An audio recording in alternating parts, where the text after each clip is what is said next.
"I'm home!" yelled Ryan when he came home from the front door at his house. But there was no answer. "Right. My parents aren't home yet. Well, I should probably remember that from now on," said Ryan to himself. Ryan was usually home alone most of the time, because his parents were usually busy with their work. His mom was a real estate agent, and his dad is the CEO of a construction company. So he spent most of his free time with doing his homework and maybe just play some video games. But today he didn't have any of the such things to do. Well, at least no homeworks. So he just got into the kitchen, made something to eat, and just went to his room to watch some TV. While he was watching some TV, he suddenly his phone started ringing, and he noticed was the name of Andrew, which was his best friend. "Oh, hey Andrew, what's up?" Not much. I'm just wondering if you want to do something." "Well, I'm kinda bored myself, so why not? What do you have in mind?" "Hmm, how about we go to the arcade?" "I'm up for it," said Ryan with a big smile. "I will pick you up," said Ryan. Yeah, since my car is still in the shop," said Andrew. "Figures. Well, yeah, we'll be there in, what, 10 minutes or so? Yeah, I will be waiting for you." Ryan hung up the call and went downstairs again and got his car. After about 10 minutes, he drove over to Andrew's house. "Took you long enough. I told you it would take about 10 minutes or so." "Well, like, it took what? 25 minutes?" "What?" "Joking with you," answered Andrew. "You are always the joker, aren't you?" "Well, that's my middle name." "Not really," said Ryan and rolled his eyes. "Hey, can you not take a joke?" "I can, but sometimes your jokes are just, too common." "What? You're saying my jokes are bad?" "No, I'm just saying you just use the same jokes over and over, so eventually they go just a bit, boring." "Ah, come on, man.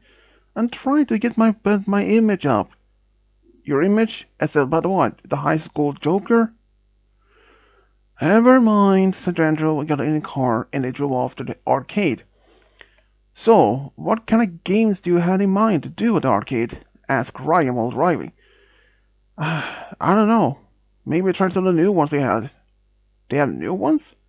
"Well, at least from what I heard from one of the classmates." "Huh, figures." "What?" "I mean, I only know that you always wanted to try some of the new games." "Well, that might be true. So, so Ryan, any luck to find your special lady yet?" "Nope, not any luck yet, as I had even looked for it." "What? What? You not even look? Why not?" You know, I mean, I mainly been focused on my studies and, friends. But you're a really outgoing guy. You don't have no problem talking to girls, do you?" "Nope, not at all. It's just, you don't know what to look for a girl. Am I right?" That's pretty much it," said Ryan.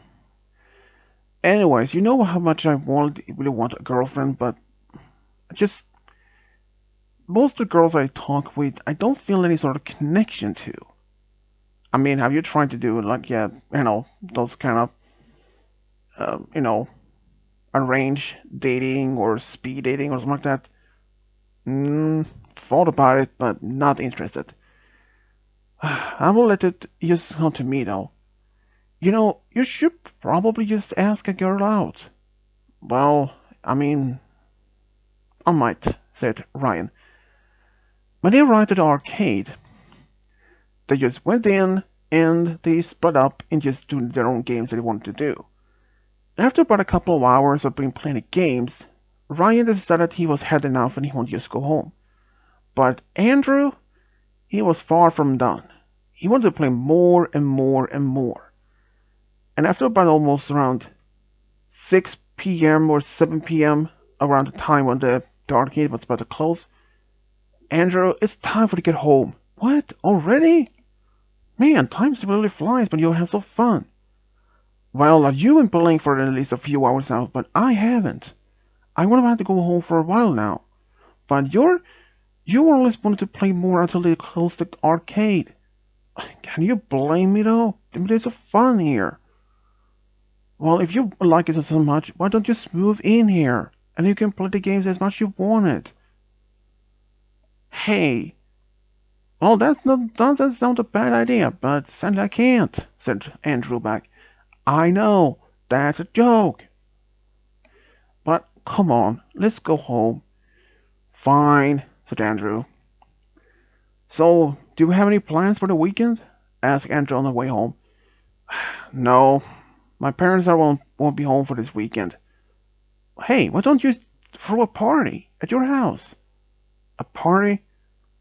Well, I mean, you can always probably just invite a few of our close friends, don't you?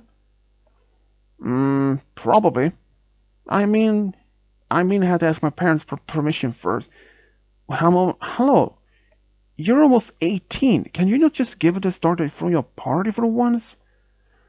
I mean, if it's gonna just be close friends, like if I say 10 people max, then yeah, sure. I mean, I don't think that would be mad. That's the deal then. Let me take care of the invites. And Andrew, please remember 10 people and only people that we know.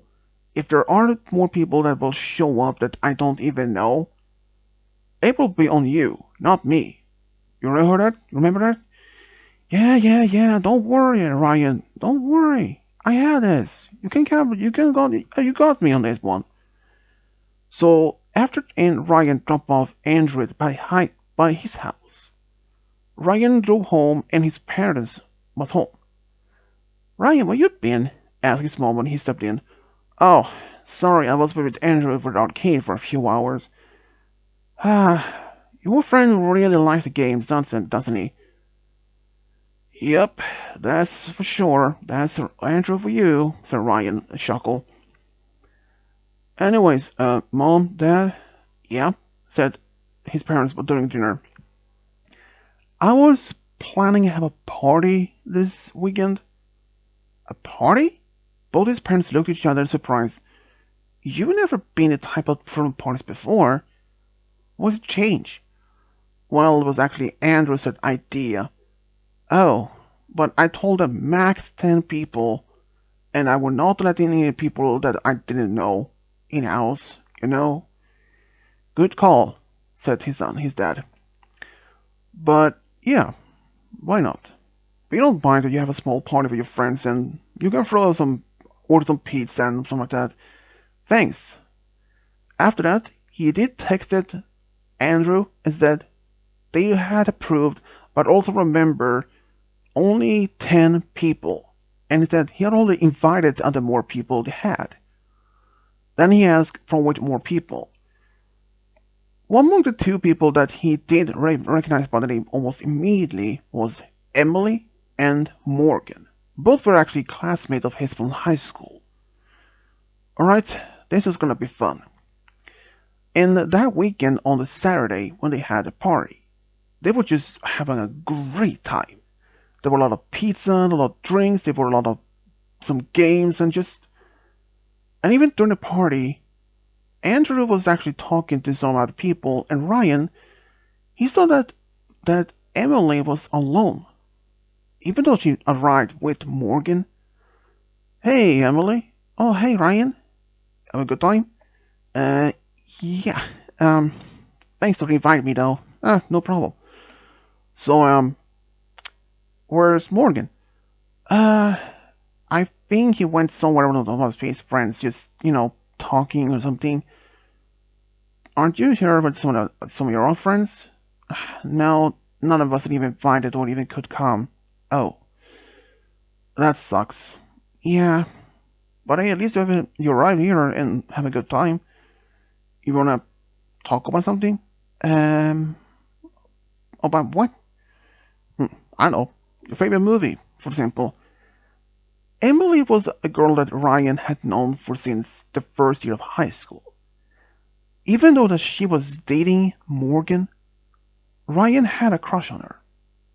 But he had never told her or even his best friend, Andrew. The reason why he never told anyone is because he didn't want to have caused any breakup between him, between her and Morgan. Morgan and Emily have been dating for about a year now, and they were just this lovey-dovey couple. But sometimes when Ryan looks at Emily when she was with Morgan, he cannot put it, but it somehow if she emits this aura of unhappiness. It's like she isn't happy with Morgan at all. But he could put it a while out of his mind. But the party went normal and went all fun. But next week, Ryan went back to school as always with Andrew and all that, and they were just having a good time. But then, on that same Friday after school, things happened. Ryan was actually in town out for a walk when he saw Morgan and Emily was also out for a walk. He saw this older man who walked up to them. He looked very in his early 30s or something like that, and he could hear almost yelling from even the distance that they were from each other. He like, hand over your money and your phones right now, he screamed. Morgan had just said, no, I don't want to do that. And the man like, if you don't, I will stab you. And he literally showing a sharp knife. And Emily, she was terrified. She was still standing behind Morgan as like a just to be protected. But then, out of the blue, as Morgan saw the knife, he's like, no, and just took off, running. And while Morgan just ran off, the man grabbed Emily's right arm and still demanded that she would give all her belongings, her phone, her money, all kinds of things. But Emily was also terrified. She was just so scared that she couldn't even get a single word out. She was petrified of fear. But then, as the man yelled at her once again, but showing the knife right in her face, Ryan ran up to them and told the man, hey, back off. What? Don't measure this. Don't mind your own business, he yelled at this guy, at Ryan. But Ryan didn't even care. He said, leave her alone.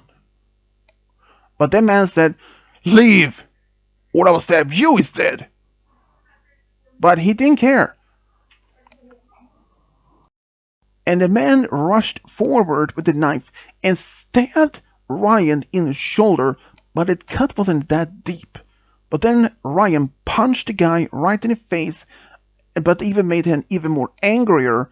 Then Ryan grabbed the man by the arm and threw him over his shoulder, and the man landed on the ground with a hard impact, and that knocked out the wind of him, and he was out cold because the man hit the ground hard with his head. Emily, who saw this all happen, she stood there in still petrified state of fear. But eventually she snapped out of it. She ran up to Ryan, hugged him, while crying, thank you, Ryan. I thank you for saving my life. I thought it was done for. Don't worry, I'm here, and the man won't be hurting you. And she noticed a stab wound in his shoulder. But before she could say a word, don't worry, it's not even that serious. Then the police arrived, took the man away, And some EMTs did look at Ryan's shoulder, and it didn't even need any stitches. It wasn't even that deep. So he only needed a bandage or something. After all this event was over, Emily was stunned and even asked Ryan how he could actually handle the man by throwing him over his shoulder like that. And I was like, oh, that's my, well, I'm actually been doing some martial arts. Wait, you do? Yep. And, yeah, if you want, I could take you home after this. Thanks. And then Ryan took her to his car and he dropped her off at her home. Then she once again thanked him for what he did. But he said, you don't have to thank me. I just did what was right. But then she said thank you again. But when Ryan came home, his parents wasn't at home at the moment, so they never saw his injury on his shoulder. He took care of that easily when he got home. And he never mentioned to his parents about his involvement on this. But the next week, when he went back to school, things actually happened as normal. But when in the cafeteria during lunchtime, he was sitting by one table with Andrew when suddenly he can hear Emily arguing with Morgan. It turned out that Morgan wanted to ask Emily to be his prom date, since the prom was just about a week away. But she flipped out on him, started yelling at him. You want me to be your prom date? Well, yeah, I mean, you're my girlfriend. Well, so why didn't I even ask you? But how could you call me your boyfriend? You're supposed to be more like protecting me for any danger. Well, I have, didn't I? No, you could really not do that. What? I want to go with someone else for the prom. What? Morgan said. And before he could say anything else, she walked up to Ryan. Ryan? Yeah? Do you want to go to the prom with me? Ryan, Andrew, and most of the other students in the cafeteria was completely taken off back. Ryan, of all people, had never even imagined the girl that he had a crush on literally walked up to him and asked him about the fact that she even had a boyfriend. Even though when he was about to say anything, but then Morgan just said, how could you do that? I'm your boyfriend. But then Emily said to his face, which shocked him, no, I'm breaking up with you because I have fallen in love with Ryan since he saved me from that man this weekend. He literally threw the rubber over his shoulder. When Emily said that, Morgan just like, what? I looked at Ryan, and other students who heard that looked at Ryan shocked. They're like, there's no way he can really do that. But Ryan's like, yep, it's true, it happened.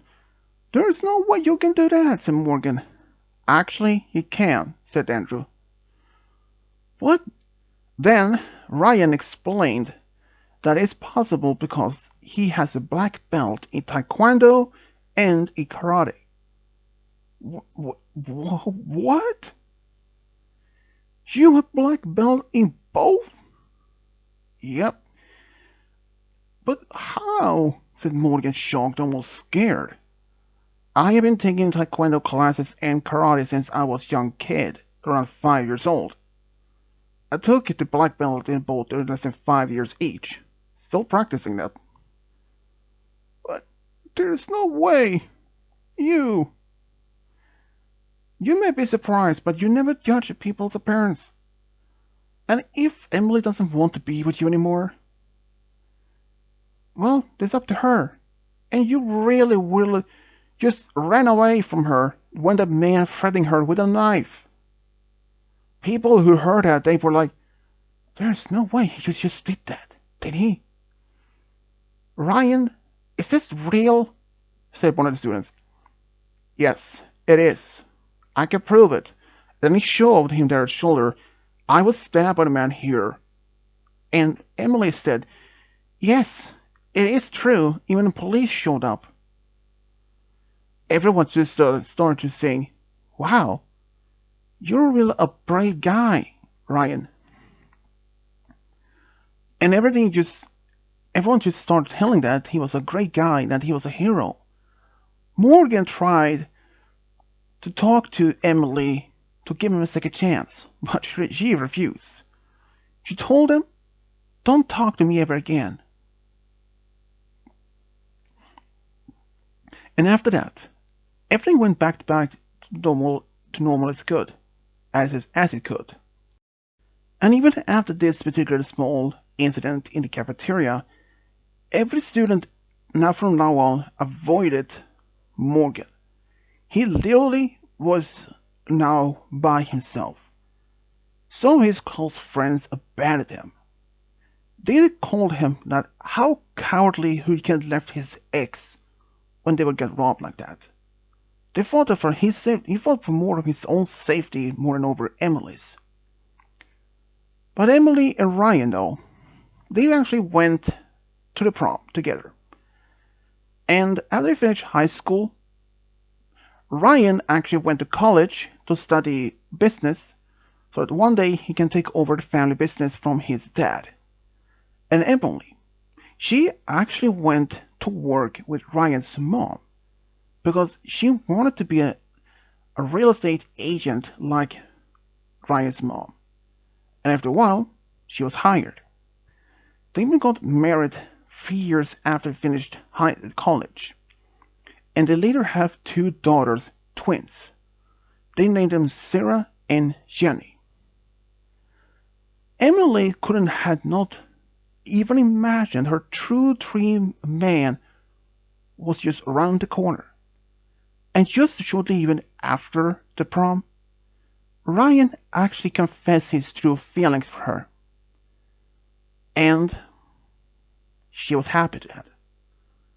And even after all this, Ryan was happy that he was there at the same day when this man was robbing Emily and Morgan. If he hadn't been there, even if he hasn't been there, she may not have been alive anymore. She could have been seriously hurt. But Ryan told her that he would always be there to protect her and their new family from any danger. He kept up with his training with Taekwondo and karate. And this is how Emily and Ryan found a true love, got a big family together. The end.